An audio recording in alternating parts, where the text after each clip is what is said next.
Menteri Koordinator Bidang Kemaritiman dan Investasi Luhut Binsar Panjaitan menyatakan, jumlah penduduk miskin di wilayah nikel Indonesia mengalami penurunan sejak dilakukan hilirisasi. Pada 2015, sebelum hilirisasi, angka kemiskinan di Sulawesi Tengah mencapai 14,7%. Namun, pada 2023 berkurang menjadi 12,4%. Di Morowali, angka kemiskinan turun dari 15,8% pada 2015 menjadi 12,3% pada 2023. Luhut menekankan bahwa penurunan ini terjadi karena pembangunan ekonomi di wilayah tersebut. Meski turun, Luhut mengakui bahwa angka kemiskinan di lokasi tersebut masih besar. Oleh sebab itu, pemerintah juga berusaha meningkatkan kualitas SDM dengan membangun politeknik. Politeknik ini melibatkan guru-guru dari institusi terkemuka, seperti ITB dan juga Universitas Indonesia, serta mengirimkan beberapa mahasiswa ke China untuk mempelajari teknologi yang lebih canggih. Pernyataan Luhut ini muncul sebagai tanggapan terhadap sorotan terkait kemiskinan di wilayah hilirisasi tambang yang diungkapkan oleh Cawapres nomor urut 1 Muhaimin Iskandar.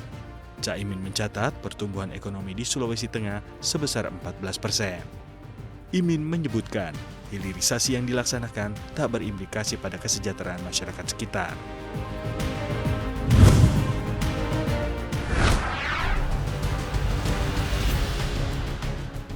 Menteri Perhubungan Budi Karya Sumadi atau BKS memastikan Ibu Kota Nusantara atau IKN akan dilengkapi dengan kereta canggih tanpa rel. Kereta ini disebut dengan Automated Rail Transit atau ART. Disebutkan, ART akan diproduksi oleh perusahaan China Railway Construction Corporation Limited. BKS menyatakan pembangunan ART akan berkolaborasi dengan perusahaan China yang juga terlibat dalam proyek kereta cepat Jakarta-Bandung, WUS. Pembangunan ART di IKN akan dilakukan dalam 2 fase dan akan melibatkan koordinasi antara Badan Otorita IKN, Kementerian PUPR, dan pihak terkait. Kereta tanpa rel ini akan menggunakan baterai yang dapat digantikan dengan marka jalan dan magnet sebagai jalur virtual. ART nantinya akan punya kapasitas total sebanyak 324 penumpang. ART juga memiliki kecepatan operasional 40 km per jam dan maksimal 70 km per jam.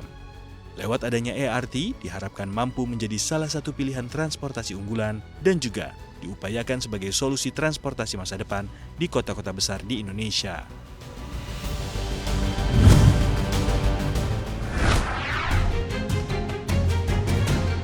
Satuan Tugas Peningkatan Ekspor Nasional yang dibentuk oleh Presiden Joko Widodo menggelar rapat koordinasi pada 24 Januari 2024. Dalam rapat perdana tersebut, Satgas menetapkan program kerja prioritas untuk mendorong ekspor Indonesia. Sekretaris Kementerian Koordinator Bidang Perekonomian, Susi Wiono Mugiarso, menjelaskan bahwa setiap Pokja harus menyiapkan laporan program kerja prioritas untuk disampaikan pada rapat bulan depan. Untuk masa mendatang, rapat koordinasi tim pengarahan akan dilakukan minimal setiap 3 bulan sekali. Sedangkan rapat koordinasi di tingkat Pokja akan diadakan sebulan sekali pasca rilis BPS terkait kinerja ekspor Indonesia. Satgas ini bertugas melakukan koordinasi dan sinkronisasi terkait peningkatan ekspor nasional. Mereka juga akan menindaklanjuti arahan tim pengarah dalam pelaksanaan kebijakan peningkatan ekspor.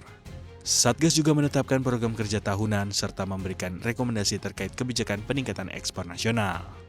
Hal ini dianggap penting untuk menjaga kinerja ekspor Indonesia di tengah penurunan permintaan dari pasar global.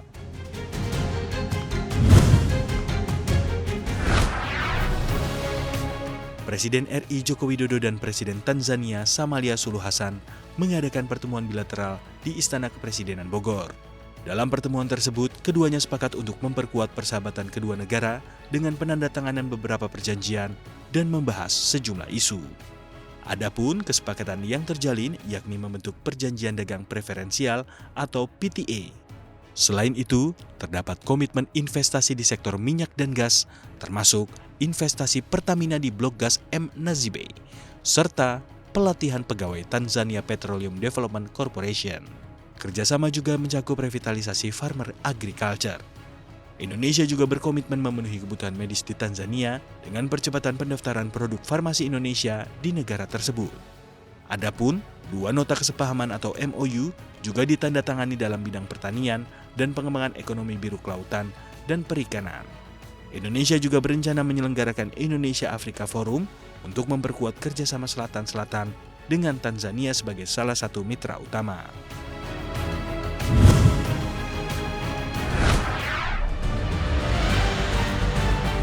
Tesla berencana untuk meluncurkan mobil listrik dengan harga lebih terjangkau sebagai respon terhadap persaingan yang semakin ketat di pasar China.